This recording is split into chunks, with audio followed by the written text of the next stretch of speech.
Bonjour et bienvenue dans une vidéo annexe.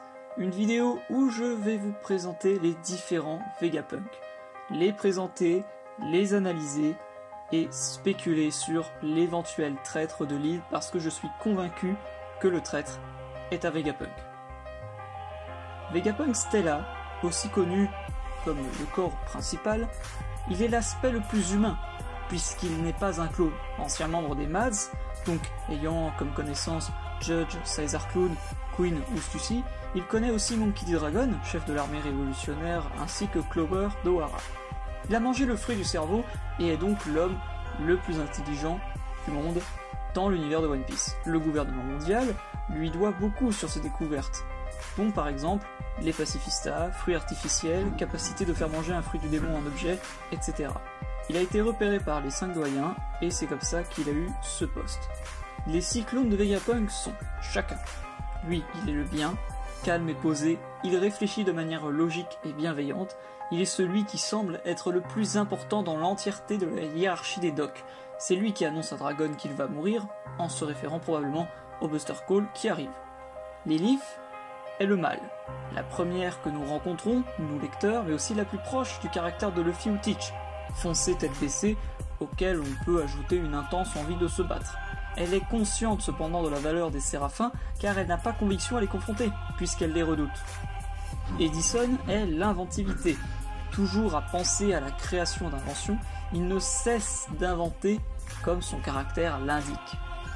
Pythagore est le savoir. Il semble être le Vegapunk avec le moins de confiance en lui. Assez introverti sur beaucoup d'aspects, sa tête a la capacité de se détacher de son corps.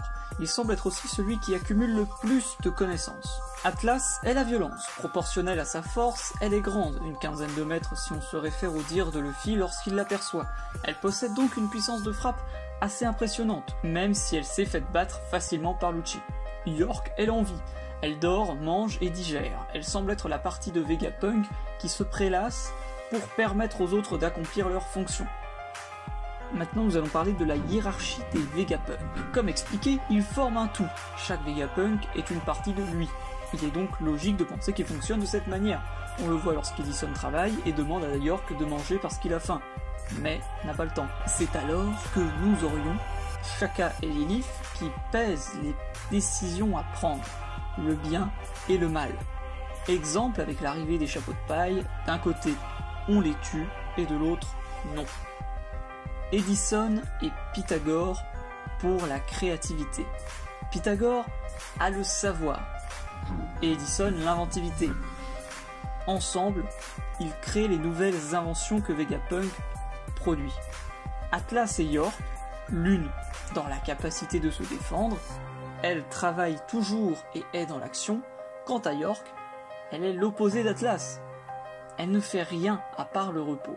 Je vais maintenant me permettre de spéculer autour de Vegapunk et de l'éventuel traître de l'île.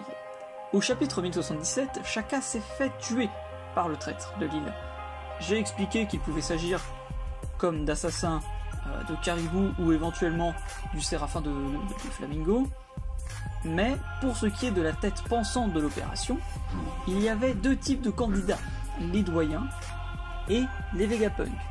Et si l'un de ces Vegapunk l'était? À mon sens, c'est le plus probable. Je retiens 3 personnages possibles. Edison, Lilith et York. Plusieurs points pour appuyer ce fait. Edison est toujours constamment dans ses recherches. En quête d'innovation, il se pourrait donc, pour le progrès de la science, que ce dernier les trahisse par rapport aux ressources que le gouvernement leur fournit. Les attaques subies de la part des séraphins ne sont pas mortelles, il pourrait leur donner l'ordre de donner l'illusion de l'attaquer.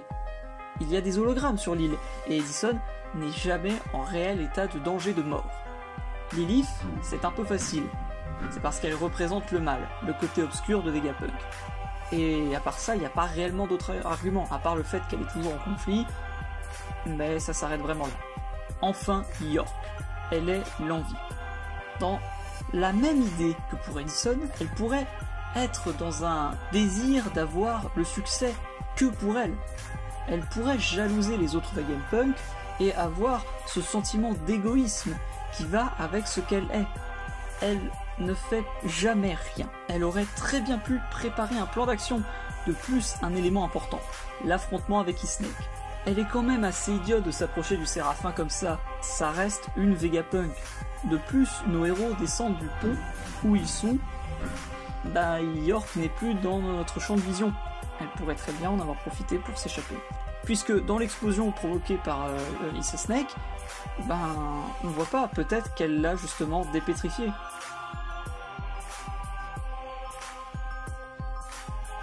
Voilà ce qui est donc pour cette analyse des Vegapunk.